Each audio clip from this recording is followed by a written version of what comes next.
Bismillahirrahmanirrahim. Assalamualaikum warahmatullahi wabarakatuh. Waalaikumsalam warahmatullahi wabarakatuh. Jalan-jalan ke pantai Senggigi, minum es kelapa, aduh segarnya. Saya ucapkan selamat pagi, salam sejahtera untuk kita semua. Selamat pagi Bapak Kamaluddin SPD MSI. Selamat pagi.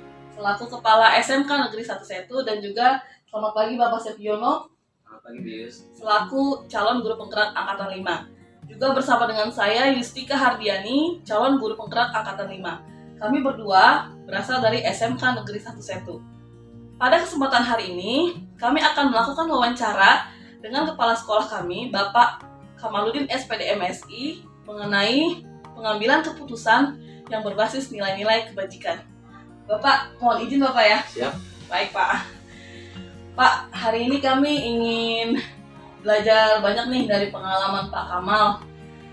Pak Kamal, bagaimana Pak di SMK 1 Setu? Kulturnya apakah cukup kooperatif dengan kebijakan-kebijakan Bapak selama ini? Alhamdulillah, selama kurang lebih 6 bulan saya menjabat sebagai kepala sekolah di SMK Negeri 1 Setu.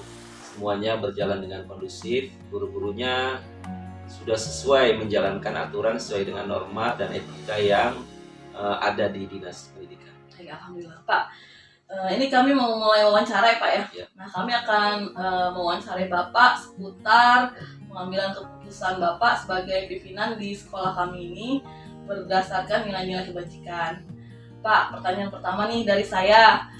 Bagaimana cara Bapak selama ini untuk mengidentifikasi masalah-masalah yang timbul di SMK Negeri 1 Setu, mengidentifikasi apakah masalah tersebut termasuk kategori dilema etika atau rujukan moral gitu Pak? Ya. Jadi cara saya melacak apakah itu dilema etika atau dilema itu tadi kebijakan, rujukan moral atau rujukan atau dilema etika. Ya, caranya tinggal melihat dari ajuan Bapak Ibu guru. Misalnya kalau dilema etika itu kan sebetulnya antara kedua hal yang dipermasalahkan oleh guru sudah benar. Cuman memilih ya, mana kepentingan yang lebih besar, mana yang lebih kecil, mana yang harus dikorbankan dan lain sebagainya. Sedangkan rujukan moral itu kan sudah jelas bahwa di satu sisi memang ada aturan yang mengatur bahwa seorang guru itu harus melaksanakan A, tidak boleh B. Artinya apabila ada dua kepentingan, yang satu benar, yang satu salah, sudah jelas itu namanya rujukan moral. Artinya dia harus melaksanakan yang benar. Nah, terkait dengan dilema etika itu ya kita tinggal melihat guru mengajukan, misalnya ada guru disuruh mewakili MGMP misalnya. Sedangkan di satu sisi dia mengajar di kelas. Nah, ini kepala sekolah kan harus menentukan. Sedangkan kedua-duanya benar. Cuman yang satu kepentingannya lebih kecil, yang satu kepentingannya lebih besar. Nah, cara mensiasatinya sebetulnya mudah saja, tidak terlalu sulit. Artinya dua-duanya harus berjalan, namun tidak ada yang dikorbankan. Guru itu bisa juga mengikuti MGMP pada saat yang bersamaan, tinggal nanti beliau izin ke guru piket, memberikan tugas, atau menugaskan kepada guru lain untuk menginval jam pelajarannya. Jadi di satu sisi tidak ada yang dikorbankan. Tapi kalau untuk rujukan moral, saya tidak ada toleransi ya. Karena memang itu harus mengikuti aturan. Misalnya guru yang menginduk di SMK Negeri 1 Setu, lalu dia kepengen honor di sekolah lain dan mengutamakan sekolah lain, udah jelas itu bertentangan dengan aturan. Maka untuk hal yang seperti itu saya tidak menginginkan. Seperti itu. Baik Pak, terima kasih Pak. Luar biasa nih jawaban Bapak sudah sangat jelas. Silakan selanjutnya Pak Sepki. Ya, berarti sudah masuk ke pertanyaan kedua ya, Bu, karena sudah menyangkut dengan pengambilan keputusan ya Pak ya. Siap. Saya lanjut ke pertanyaan yang ketiga, karena yang kedua sudah terjawab. Nah, langkah-langkah apa atau prosedur apa yang Bapak lakukan selama ini dalam proses pengambilan keputusan Pak? Di dalam pengambilan keputusan, dia langkah-langkahnya misalnya untuk kepentingan guru, bahwa misalnya guru ingin izin dari sekolah tidak mengajar atau ada kepentingan misalnya anak sakit dan lain sebagainya, itu prosedurnya yang bersangkutan harus langsung izin ke saya. Jadi melalui WA pribadi atau WA grup, dia harus diizin ke saya. Setelah saya berikan izin baru bisa dilaksanakan. Terkait juga dengan PNS dan P3K, terkait dengan absen KIMOB, juga harus seizin saya. Jadi apabila mengajukan WFH dan lain sebagainya, itu harus langsung japri ke saya. Nanti saya menentukan diizinkan atau tidak. Seperti itu. Contoh ya. Pak, luar biasa sekali Pak ya. Ya baik. Pak, pertanyaan berikutnya nih Pak. Nah, selama dalam pengambilan keputusan yang Bapak lakukan untuk misalnya masalah-masalah dilema etika tadi, di mana kedua masalah sama-sama benar, kemudian Bapak akhirnya mengambil keputusan. Nah, itu ada tidak Pak hal-hal yang Bapak anggap efektif untuk memudahkan dalam pengambilan keputusan tersebut? Hal-hal yang memudahkan pengambilan keputusan tersebut ya tentunya tergantung dari dukungan ya orang-orang yang ada di sekitar atau di dalam lingkungan manajemen sekolah terkait dengan pembelajaran, misal dengan kurikulum harus bersinergi. Karena apabila ada guru yang izin ke saya lalu saya mengizinkan sedangkan bidang kurikulum tidak mengetahui, nanti akan terjadi mismanagement. Maka dalam hal ini semua harus terkomunikasikan. Nah, setelah guru yang bersangkutan izin ke saya, maka saya harus menyampaikan ke bagian kurikulum bahwa ada guru A yang hari ini tidak bisa hadir ke sekolah karena harus mengikuti MGMP. Nanti saya mengambil keputusan biar yang menjalankan wakil kurikulum untuk mengeksekusi di lapangan. Bagaimana cara pengaturannya di kelas? Tetap ada komunikasi. Ya, tetap ada komunikasi. Jadi nggak saya izin ke saya terus saya yang mengambil keputusan, enggak gitu. Saya harus berunding dengan yang lain. Oke, lanjut Wis. Ya, ini Pak, selanjutnya Pak, dalam mengambil keputusan Bapak apa terkait dengan dilema etika ini Pak, apakah ada tantangan yang Bapak rasakan yang tantangan yang berat lah barangkali dalam mengambil keputusan itu Pak? Tantangan udah pasti ada ya, karena kadang kita karena melihat dua sisi benar ya, dua-duanya benar, tapi kepentingan yang satu misalnya kepentingan pribadi, sedangkan yang satu yang dikorbankan adalah kepentingan umum, misalnya siswa, kelas dan lain sebagainya. Tentu ini menjadi dilema juga, pasti menimbulkan masalah. Bahkan tidak jarang juga ya kepala sekolah itu sampai kepikiran dibawa pulang ke rumah gitu ya. Kira-kira tadi pengambilan keputusan yang saya ambil itu udah benar atau belum gitu ya. Cuman kan ketika kita memimpin, maka kita dibutuhkan untuk mengambil keputusan dalam waktu cepat. Jadi kita harus mengambil keputusan yang cepat dan tepat. Artinya tidak ada yang dirugikan. Semua tetap bisa berjalan. Itu sih intinya seperti itu. Baik Pak, luar biasa. Ini Pak, berikutnya pertanyaan dari kami. Dalam pengambilan keputusan Pak, apakah Bapak misalnya dalam kasus dilema etika tadi menemukan kasus langsung diselesaikan pada saat itu juga, atau Bapak memiliki jadwal khusus untuk penyelesaian masalah-masalah dilema etika yang terjadi di SMK Negeri 1 Setu ini Pak? Siap, alhamdulillah selama saya 6 bulan di SMK Negeri 1 Setu untuk pengambilan keputusan saya tidak pernah mengambil secara pribadi ya. Artinya setiap hari Senin pagi setelah upacara bendera saya suka mengadakan briefing dengan manajemen, terdiri para wakil kepala sekolah, kepala program studi, sehingga masalah-masalah yang akan dilaksanakan ke depan itu kita rundingkan dan diambil keputusannya di situ secara bersama. Karena saya tidak mau mengambil keputusan yang tidak didukung oleh bawahan saya. Ketika saya mengambil keputusan sendiri, nanti saya mengeksekusinya sendiri di lapangan tidak mendapat dukungan, pastinya kegiatan tidak akan berjalan dengan lancar. Ya, berarti dengan demikian pada saat pengambilan keputusan itu juga melibatkan orang-orang yang menjadi bagian dalam manajemen ya Pak? Betul. Selain top manajemen, misalnya wakil kepala sekolah, kaprodi, juga saya akan mengambil para pelaksana di lapangan langsung. Misalnya terkait dengan kesiswaan, misalnya pelaksanaan maulid, saya akan memanggil panitia maulid langsung untuk juga diajak berembuk dan lain sebagainya. Ada faktor-faktor yang mendukung barangkali Pak, yang membantu Bapak dalam mempermudah pengambilan keputusan Pak? Ya, artinya dalam pengambilan keputusan memang satu ya hal yang berpengaruh itu pengalamannya. Pengalaman ketika kita pengalamannya banyak, pernah mengalami hal-hal yang serupa, itu akan mempermudah kita dalam mengambil keputusan. Yang kedua, kita juga punya komunitas, misalnya MKKS, Persatuan Kerja Kepala Sekolah. Ketika saya buntu mengambil keputusan dengan manajemen saya juga kehabisan ide, saya akan berkonsultasi dengan teman-teman di forum MKKS. Nah, biasanya dari para kepala sekolah yang lain ada masukan-masukan. Nah, dari situlah saya mengambil pertimbangan-pertimbangan. Artinya tidak juga saya ambil secara bulat, tapi akan saya jadikan bahan pertimbangan dalam keputusan saya. Sekali Pak ya? Iya. Silakan Bis. Oke Pak, ini terima kasih banyak nih Pak ya atas segala penjelasannya Pak. Pertanyaan terakhir nih Ya, Pak dari kami siap. nih Pak. Dari sekian cerita Bapak, pengalaman Bapak tentang bagaimana Bapak melaksanakan tugas Bapak dalam pengambilan keputusan sebagai kepala sekolah di SMK Negeri 1 Setu Pak. Jadi kira-kira ada tidak Pak selama 6 bulan belakangan Bapak memimpin sekolah ini pembelajaran yang mungkin Bapak petik gitu Pak dari bagaimana cara seorang pemimpin mengambil keputusan gitu Pak berdasarkan nilai-nilai kebajikan? Siap. Jadi dulu ketika saya belum jadi kepala sekolah ya, saya jadi wakil kepala sekolah. suka mengambil keputusan sendiri. Ternyata setelah jadi pimpinan itu berbeda dan benturan kepentingannya lebih luas. Kalau dulu ketika jadi wakil, benturan kepentingannya mungkin hanya di skup kewakilan saya. Tapi kalau sekarang saya udah jadi kepala sekolah, benturan kepentingannya lebih luas terkait dengan seluruh warga yang ada di sekolah. Misalnya di SMK 1 saya itu ada 1.400 siswa, ada hampir 100 guru dan lain sebagainya. Itu kan kepentingannya lebih besar. Artinya beban yang diberikan dalam pengambilan keputusan akan semakin berat. Artinya ketika saya salah mengambil keputusan, dampaknya akan semakin luas. Untuk itu saya sangat berhati-hati, makanya saya mengambil masukan dari para manajemen saya, juga dari teman-teman rekan kepala sekolah dalam pengambilan, supaya efek-efek yang berdampak luas tidak.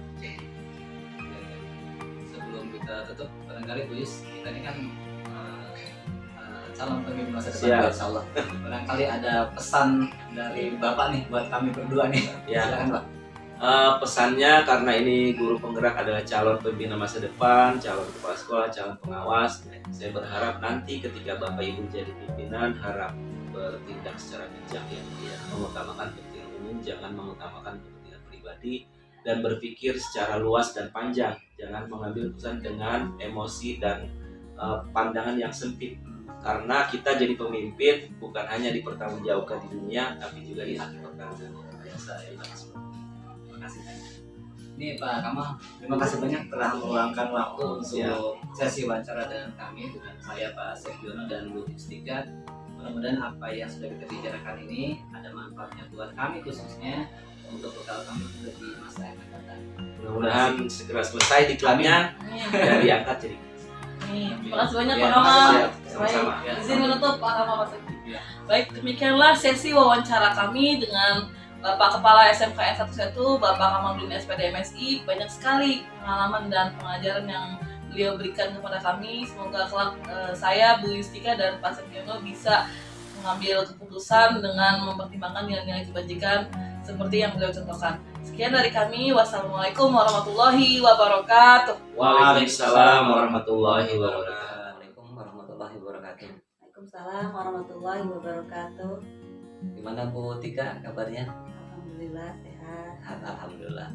Ibu, terima kasih banyak nih kita bisa ketemu nih untuk proses wawancara ya Bu.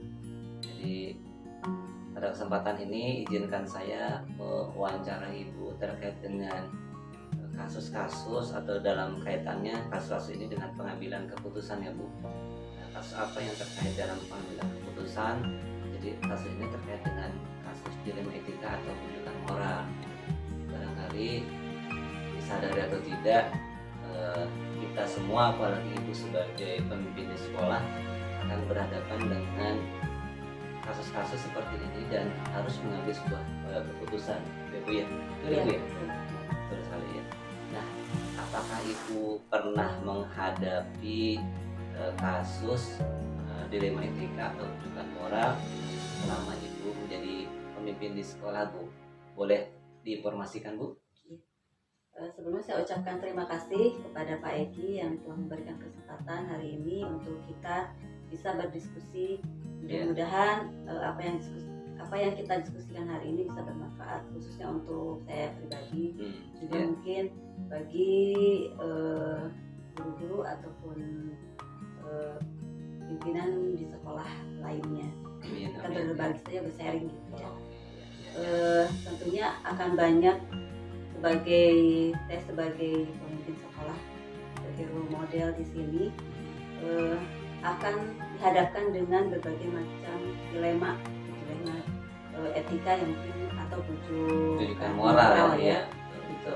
Sehingga butuh kesabaran yang besar ya dalam menghadapi kasus-kasus seperti itu. Dan setiap sekolah itu pasti ada gitu ya. Pasti ada ya. Dan ini sangat tidak mudah, tapi karena kita diamanahkan lah, khususnya saat ini saya diamanahkan di sekolah, mau tidak mau ya, kita harus bisa melakukan keputusan gitu ya. Nah, kondisinya adalah atau kasus yang biasa dihadapi di sekolah kami itu salah satunya adalah ketika di akhir tahun ajaran ya, tahun ajaran itu biasanya kan waktu kita ada diskusi bersama rapat dengan yayasan ya Iya. mengenai penilaian guru-guru gitu ya. Nah, apakah guru ini lanjut ataukah justru tidak dilanjut? Nah, ada beberapa guru yang memang sebenarnya penuh dilema. Salah satunya adalah dia, jadi satu sisi ada guru dia itu sebagai kepala rumah tangga itu. Iya. Kepala rumah tangga Berarti laki-laki ya, Bu, ya? di mana dia itu kan kita tahu ya sebagai kepala rumah tangga harus punya pekerjaan gitu. Tapi di sisi lain dia pun banyak aturan-aturan yang dia tidak lakukan gitu. Mengajarnya semaunya, datang terlambat, dan lain sebagainya.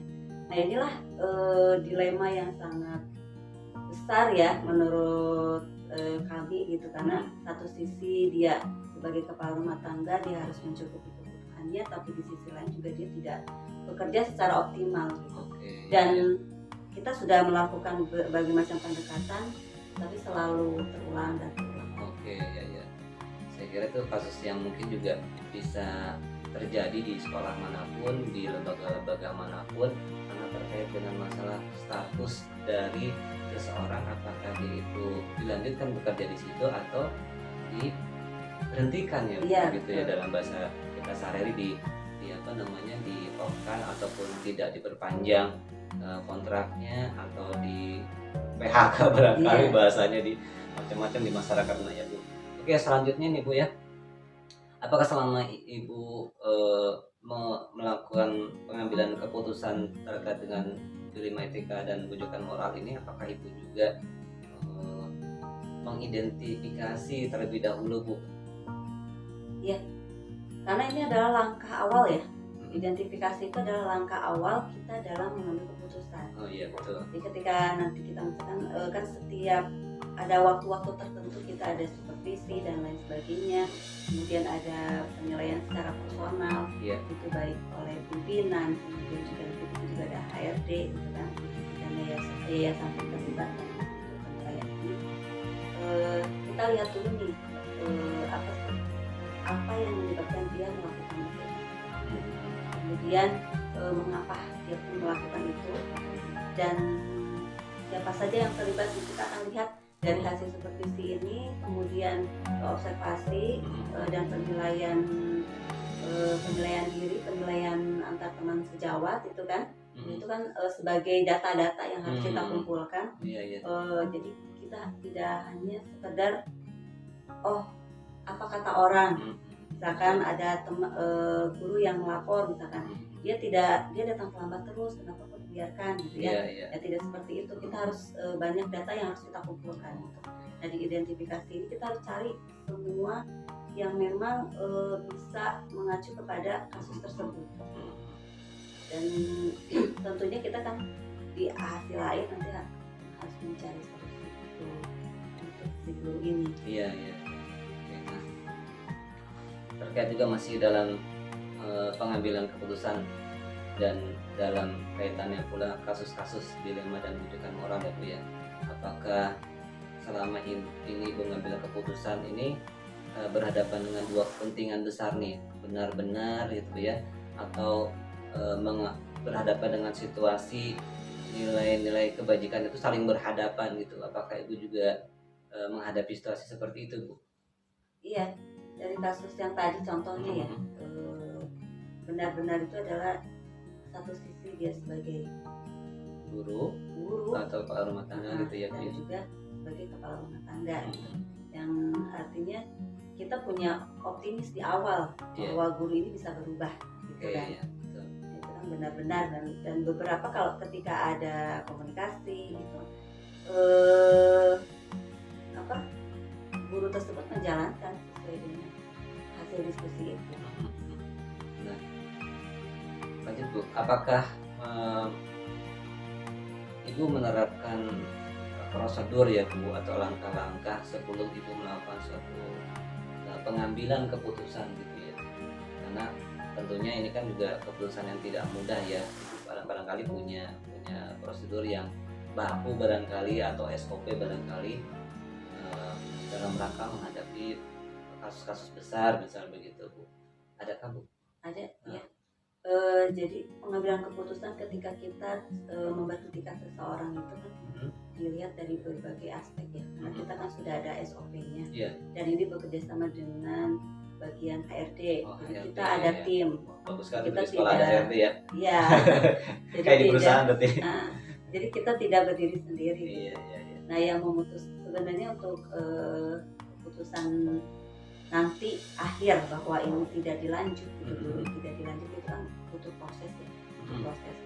Yang dikhawatirkan nanti sifatnya lebih objektif, gitu kan. Iya, iya, Yang iya. pada akhirnya ternyata dia baik, gitu kan, hanya melakukan kesalahan kecil dan itu bisa diubah. Dan kita sudah tidak memperpanjang dia, gitu kan. Iya, iya. Di antara sekian yang dia punya kelebihan dan kekurangan, gitu ya, kita akan terus digali, gitu. Iya. Salah satu langkah-langkahnya adalah yang pertama tadi sudah kita bahas, Di kita sekolah tadi ya. kita harus identifikasi dulu. Di situ kita libatkan beberapa tim yang memang terkait untuk pengambilan keputusan, gitu. Kemudian juga yang kedua adalah kita harus melihat bahwa apa sih, data-data yang mengacu kepada guru tersebut sudah lengkap atau belum. Oh gitu, iya, iya. Data-datanya yang tadi saya bilang, ada penilaian diri, penilaian antar teman, kemudian hasil supervisi, kemudian biasanya kita juga ada refleksi terhadap siswa. Dari siswa berarti Dari ya. siswa, ya. Jadi kalau penilaian itu kan bukan hanya sekedar dari guru, tapi juga oleh siswa. Jadi di situ nanti ada sebulan sekali itu kita melakukan refleksi terhadap siswa mengenai guru, tapi tidak menilai secara langsung.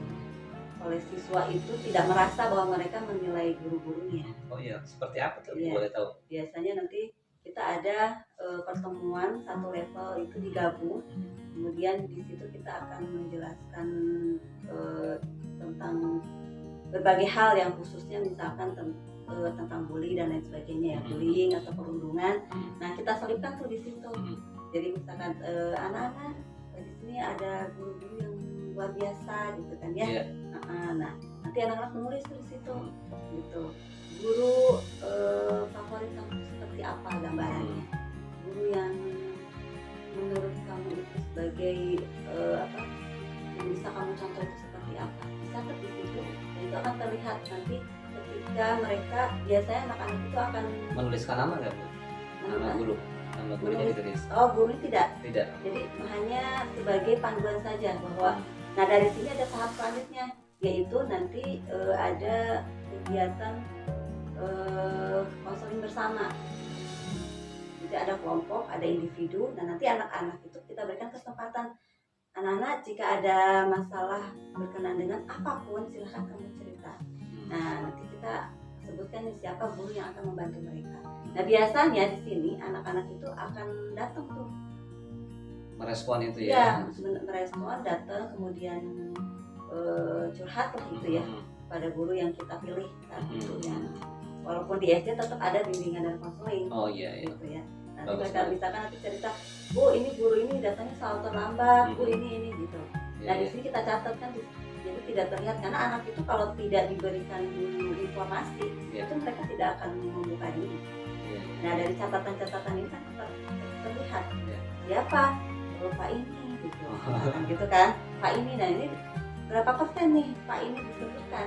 Nah ini Oke. juga sebagai data bagi kita bahwa guru tersebut apakah memang layak untuk tetap di sekolah ini atau tidak. Karena kalau misalkan kita sebutkan silakan tulis nama gurunya, itu juga nanti Kalau vulgar tidak ini baik, ya. ya. Kalau vulgar ya.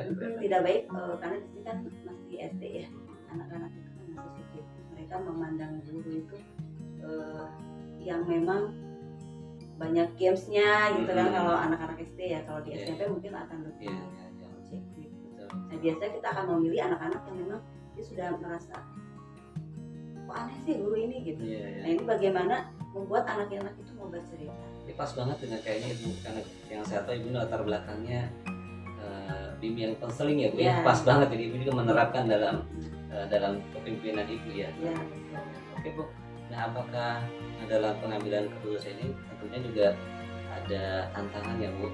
Nah, tantangan yang Ibu hadapi terkait dengan keputusan terkait dengan dilema etika dan rujukan moral ini, menurut Ibu apa nih? Tantangan nih, tantangan terkait dengan Ibu mengambil keputusan. Tentunya kan semua apapun keputusan itu pasti ada tantangannya Ya, gitu. Mungkin apalagi pengurusan Iya. keputusan yang menyangkut sesuatu yang besar ya, menyangkut dengan keberlangsungan hidup seseorang di situ lanjut atau tidak, itu kan sesuatu yang tidak mudah, pastinya ada tantangan. Nah, tantangan bagi Ibu terbesar apa nih Bu? Tantangan itu adalah biasanya saat ini proses ya, proses bagaimana guru tersebut bisa menyadari kesalahan. Jadi kan di situ ada diskusi, kemudian apa yang harus dilakukan dengan kasus-kasus seperti ini kan, karena keputusan ini kan tidak langsung di akhir kan. Kita sampaikan bahwa apa yang kamu lakukan, misalkan guru ini lakukan sekarang terlambat nih, kita sampaikan mau sampai kapan terlambat gitu kan. Kemudian apa yang menjadi kendala bahwa Anda terlambat gitu ya. Jadi kita tidak menghindari misalkan kenapa kok terlambat gitu. Tapi kita tanyakan alasan-alasannya kenapa terlambat. Kemudian di terlambat ini dia sudah tuh bisa bisa mengubahnya. Nah, nanti misalkan di kelas kenapa mengajarnya hanya menulis saja, itu tidak ada metode atau strategi apapun yang dilakukan sehingga anak jadi jenuh hanya nulis diam gitu kan. Nah, hal-hal seperti ini kan kita harus kolaborasi dengan guru. Nah, tantangan ini dari proses inilah bagaimana harapan kita sebenarnya ingin bahwa guru tersebut bisa berubah dan menjadi lebih baik. Kemudian yang tantangan yang kedua adalah tadi dilema kita, jadi rasa kita karena kepedulian kita nih, kepedulian kita terhadap guru tersebut itu gimana ketika dia itu keluar dari sekolah ini, bagaimana keluarganya, istrinya, anaknya gitu kan. Itu yang menjadi tantangan kita kan untuk bagaimana memutuskan gitu. Tidak tega gitu kan. Kadang-kadang seperti itu Bu ya. Tidak tega, tapi di sisi lain juga kita harus memadukan bahwa ini adalah aturan. Kita punya visi misi dan sekolah ini punya mimpi gitu, bahwa guru-guru di sini mereka harus kreatif, inovatif gitu ya, disiplin gitu. Kenapa? Karena mereka sudah guru sebagai role model, sebagai teladan bagi siswa-siswi. Bagaimana ceritanya ketika anak harus datang tepat waktu, gurunya terlambat ya. Di sini tidak ada role model ya. Iya. Gitu. Kemudian bagaimana siswa itu di kelas bisa belajar dengan menyenangkan, gitu kan? Tetapi mereka juga paham. Sedangkan guru itu hanya satu saja yang dia gunakan. Ya, ketegasan kita harus berikan ya. Biasanya kita akan mencarikan kalau kasus seperti ini kita akan membantunya ketika dia keluar. Keluarkan, referensi pekerjaan yang sesuai dengan barangkali di tempat yang lain sudah Tapi kelebihannya apa nih? Ya, kelebihan Bapak ini adalah dia bisa menyampaikan sebuah produk yang itu bisa menarik orang lain. Artinya kan dia berarti bakatnya bukan sebagai guru, dan dia tidak bisa diatur. Kan secara personal kan tidak bisa diatur, artinya kan dia harus punya pekerjaan yang tidak ada aturan ya, tapi dia juga punya kemampuan dalam komunikasi. Kita akan cari tempat seperti itu. Apakah misalkan kita memberikan ide dia bisa bekerja misalkan di rumah usaha gitu kan, atau misalkan kita di bagian tertentu misalkan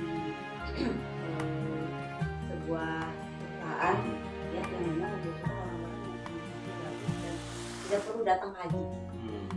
Bisa jadi apakah ada tempat-tempat yang bisa bekerja separuh waktu barangkali begitu ya. Ini pentingnya seorang pemimpin itu harus punya kepedulian itu, jadi tidak hanya mengangkat seseorang itu ya udah kamu keluar gitu. Selesai sampai di situ. Tapi dia sudah mengabdi di sekolah ini misalkan 3 tahun, 2 tahun. Pengabdiannya ini kita harus hargai gitu. Jangan kalau orang sampah udah buang kita tutup gitu kan.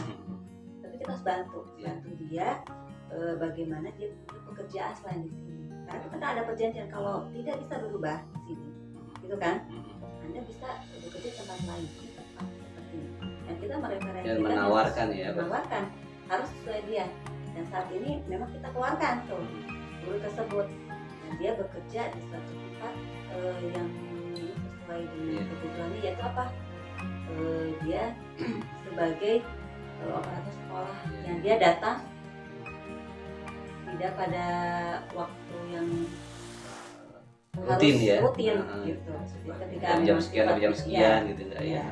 Dan dia kan sebagai operator itu kan dia harus berkomunikasi dengan orang, kemudian ke Diknas dan lain sebagainya. Dan sampai saat ini kita pun tidak memutuskan hubungan dan kita tanya gimana pekerjaannya bagus. Nah inilah prosesnya bahwa semua orang itu punya kelebihan dan kekurangan. Dan kita tidak bisa menutup bahwa kelebihan dia itu juga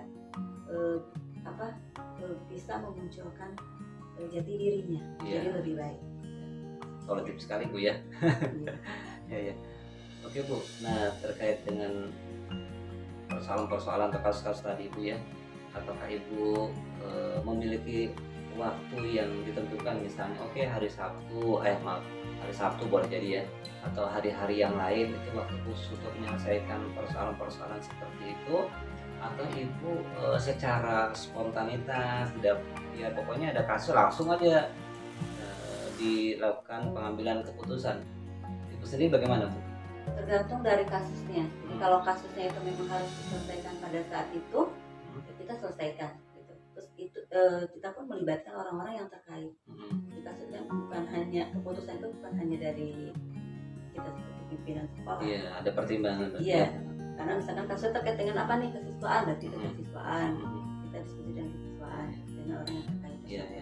Tapi kalau misalkan kasusnya seperti apa yang tadi sudah saya jelaskan, ini kan butuh proses dan ada waktu-waktu tertentu yang kita lakukan.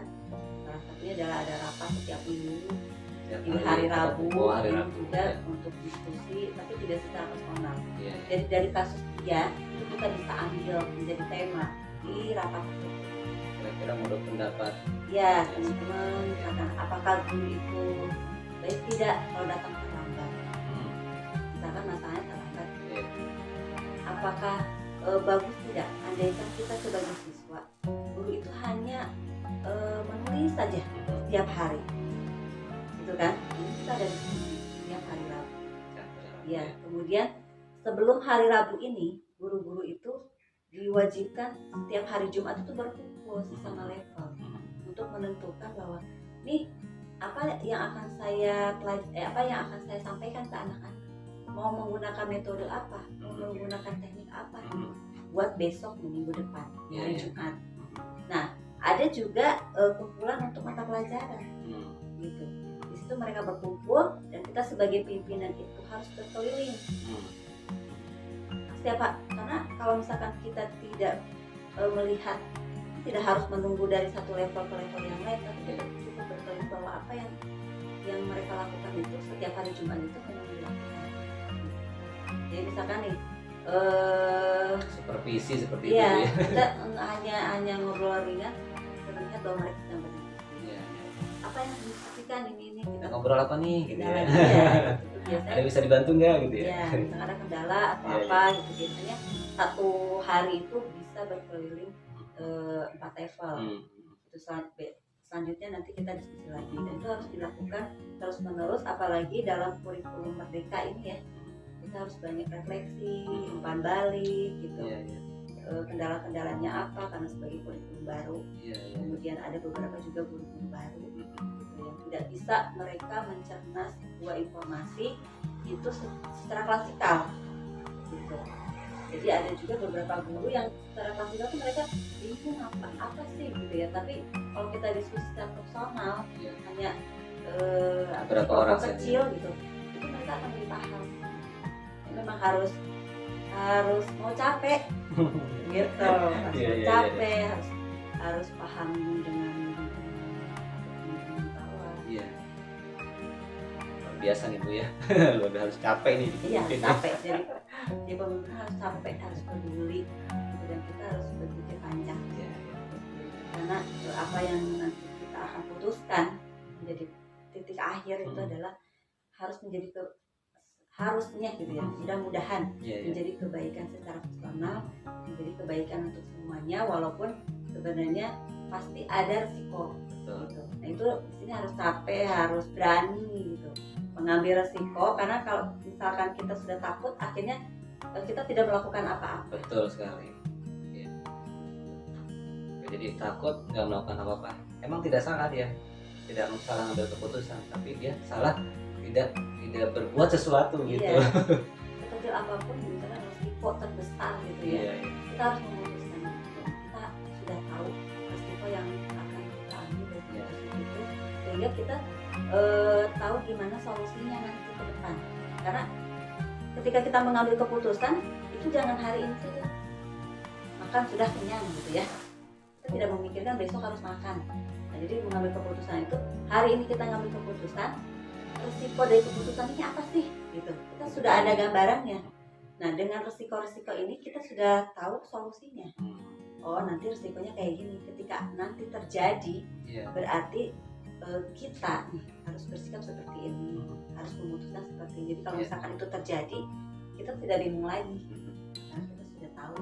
Ibu, dalam pengambilan keputusan Ibu, adakah orang-orang yang membantu Ibu, mempermudah Ibu dalam pengambilan keputusan sehingga Ibu pun akhirnya dapat lebih leluasa dalam pengambilan keputusan ya, secara pribadi Ibu ya? Mungkin ada nggak seperti itu? Ada, karena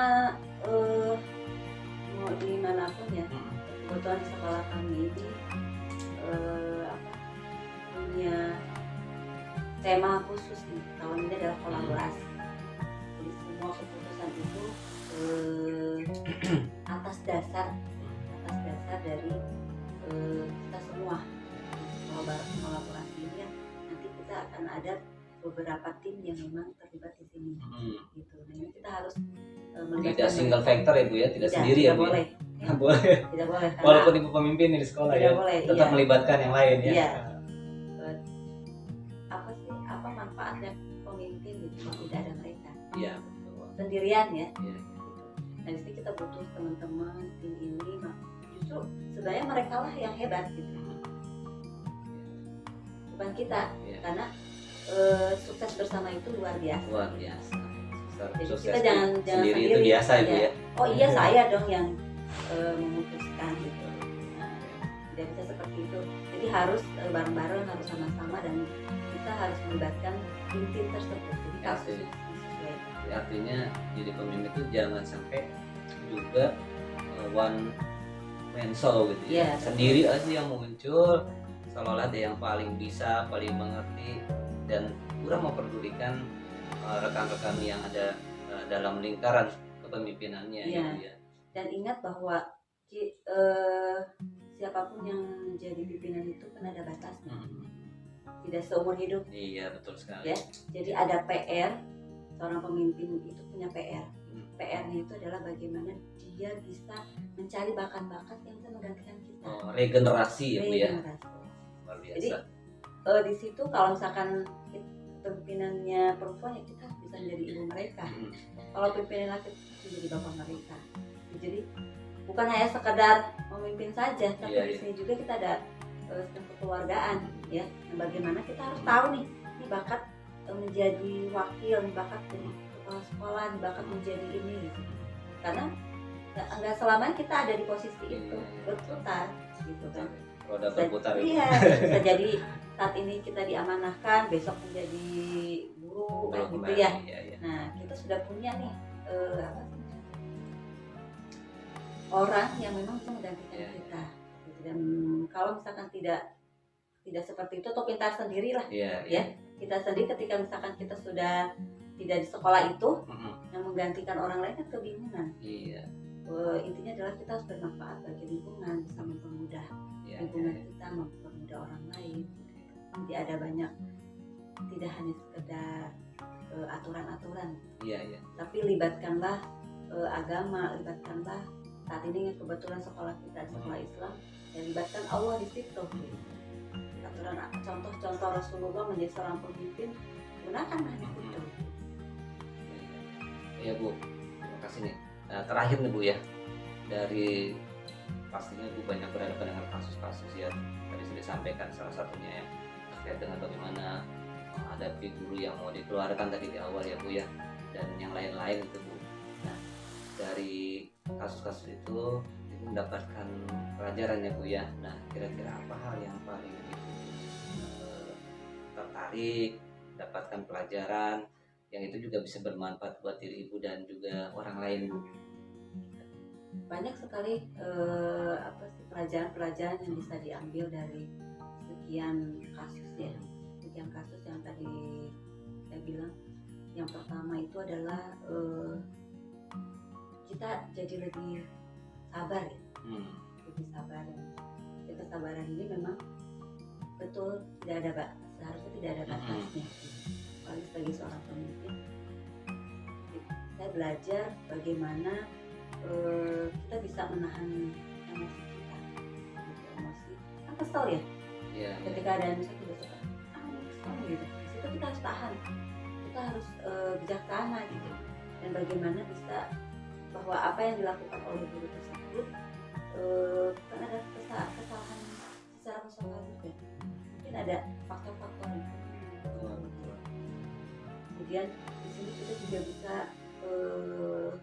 dari mengambil keputusan ini kita belajar untuk lebih dewasa gitu, lebih dewasa dalam mengambil keputusan sehingga ketika menghadapi masalah itu sudah tidak kaget lagi.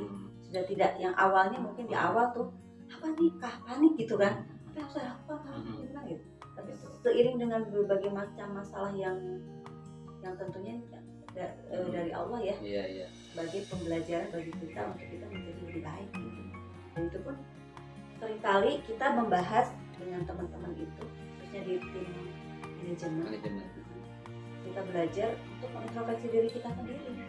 Jadi bukan hanya mengintrospeksi orang lain, melihat kekurangan-kekurangan itu gitu kan, guru-guru yang mengajar, OB dan lain sebagainya gitu. Tapi juga kita introspeksi apa maksud kita yang salah gitu. Sebagai bagian manajemen nih, apa salah dalam menentukan aturan, apa kita juga salah dalam memperlakukan orang gitu. Nah ini kan pengalaman yang berharga ya. Sehingga tidak baik nih kita sebagai pimpinan seperti ini, itu menjadi catatan bagi kita. Nah tadi refleksi itu penting gitu, catatan bagi kita bahwa ini kita sebagai pimpinan, sebagai bagian manajemen itu nggak boleh seperti itu. Kita pun harus berubah, bukan hanya guru-guru saja yang berubah, kita juga harus berubah. Harus jadi contoh tadi, role model Bu ya. Menjadi contohnya tidak mudah. Makanya di hari Rabu itu sekaligus juga refleksi kita sebagai pimpinan. Bagaimana menerima umpan balik dari guru-guru ya. Balik dari guru-guru terhadap kita. Dan kita tidak boleh marah. Gitu. Siap dikritik berarti Bu ya. Siap dikritik karena kita pun mengkritik mereka. Guru-guru tidak boleh terlambat ya. Kita terlambat, gitu kan? Dan mereka, bagaimana supaya guru-guru mau memberikan pendapatnya kepada kita kan biasanya kan ketakutan. Rasa takut kan? Takut nanti saya dipecat, nanti saya di ini. Jadi kalau misalkan biasa kita pakai tulisan dan mereka tidak usah menulis nama mereka. Silakan dicatat sebagai masukan dari kita, apa saja yang harus diubah kita sebagai pemimpin. Dan di situ kita harus benar-benar siap secara mental. Nah dari kasus-kasus inilah yang ketiga adalah kita menjadi kuat mental. Kuat mental ya. Luar biasa. Nah berarti dengan banyak kasus-kasus yang hadapi, lama-lama Ibu pun makin terasa, makin terampil dalam mengambil sebuah keputusan yang mudah-mudahan keputusan diambil itu keputusan bijak ya Bu ya. Jadi tidak ada tidak ada yang dirugikan dalam jumlah besar ya. Kalau 1-2 orang barangkali itu pasti ada saja ya, karena keputusan tidak bisa menyenangkan bagi semua. pasti ada, tapi diusahakan seminimal mungkin keputusan diambil itu adalah keputusan yang baik yang bisa diterima oleh banyak orang, Ibu ya. Ya. Oke, Ibu. Betul. Dan yang terakhir adalah setiap keputusan yang memang harus ada proses, libatkan Allah gitu. Oke. Jadi biasakan kita selalu izin dulu, istihoroh dulu. Iya. Misalkan saya punya pilihan nih, setelah kita diskusi dengan yayasan, dengan HRD dan sebagainya, kita diskusi dan kemudian ada titik akhir. Iya. Kita istihoroh dulu kalau ada waktu. Tapi kalau misalkan memang harus keputusannya saat itu, hadirkan Allah juga dengan apa yang bisa. Bismillah ya Allah, keputusan yang saya ambil mudah-mudahan menjadi yang terbaik. Jadi bukan hanya saya putuskan. Iya.